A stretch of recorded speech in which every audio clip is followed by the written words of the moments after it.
اعوذ باللہ من الشیطان الرجیم بسم اللہ الرحمن الرحیم وَلَقَدْ آتَيْنَاكَ سَبْعًا مِنَ الْمَثَانِي وَالْقُرْآنَ الْعَظِيمَ وَلَقَدْ آتَيْنَاكَ اور البتہ تحقیق ہم نے آپ کو دی ہیں سبعا من المثانی 7 آیتیں بار بار دہرائی جانے والی والقرآن العظیم اور قرآن عظمت والا صدق اللہ ومن اصدق من اللہ قیلا اللہم صل علی سیدنا و مولانا محمد وعلی آل سیدنا و مولانا محمد وبارک وسلم علیہ۔ حضرات محترم، درس قرآن مقدس کے سلسلہ میں سورۃ الفاتحہ کے مبارک اسماء اور اس کی صفات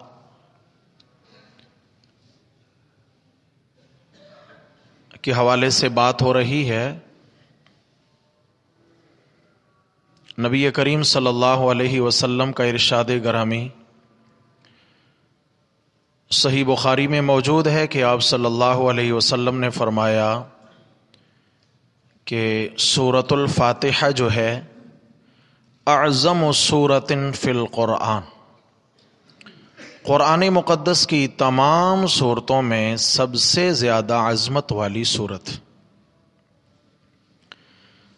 اس کے عظیم ہونے کی کئی وجہیں ہیں، کئی علتیں ہیں، کئی اسباب ہیں۔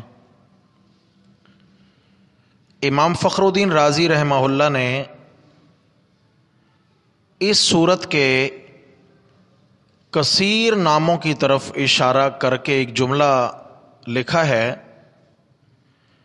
فرماتے ہیں کثرت الاسماء تدل علی شرف المسمى، کہ کسی میں زیادہ صفات کا پایا جانا، صفاتی ناموں کا کثیر ہونا، یہ اس کے شرف، عظمت اور عزت پر دلالت کرتا ہے۔ اس صورت کی عظمت کی ایک یہ بھی دلیل ہے کہ اس کے بہت سارے صفاتی نام ہیں جن میں ہم کئی سارے نام پڑھ چکے ہیں، جیسے سورۃ الفاتحہ، ایسے ہی سورۃ الکنز اور تعلیم المسئلہ،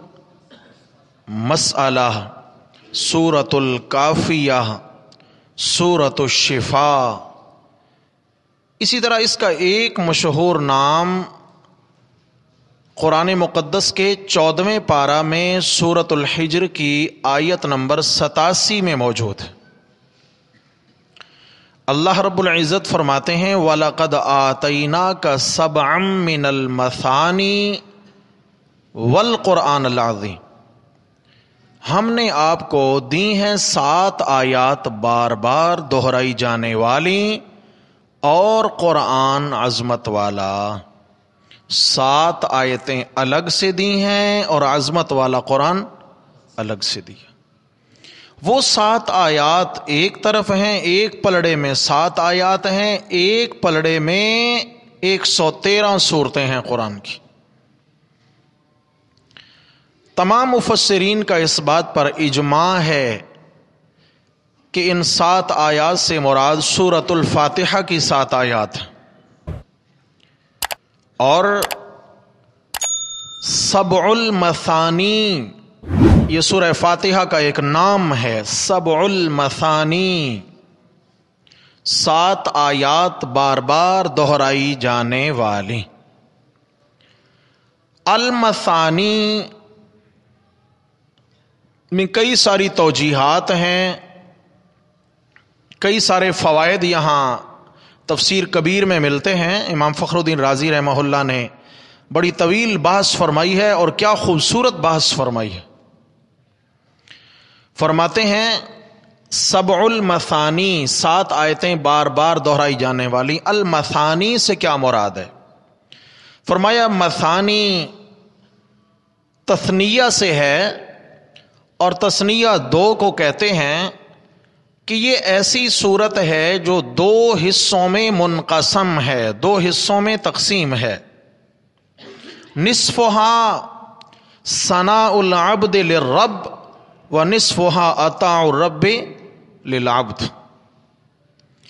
اس کا ایک حصہ بندے کی جانب سے اللہ کی تعریفوں پہ مبنی ہے، اور دوسرا حصہ رب کی جانب سے بندے کے لیے عنایات پر مبنی ہے۔ سورۃ الفاتحہ کے 2 حصے ہیں۔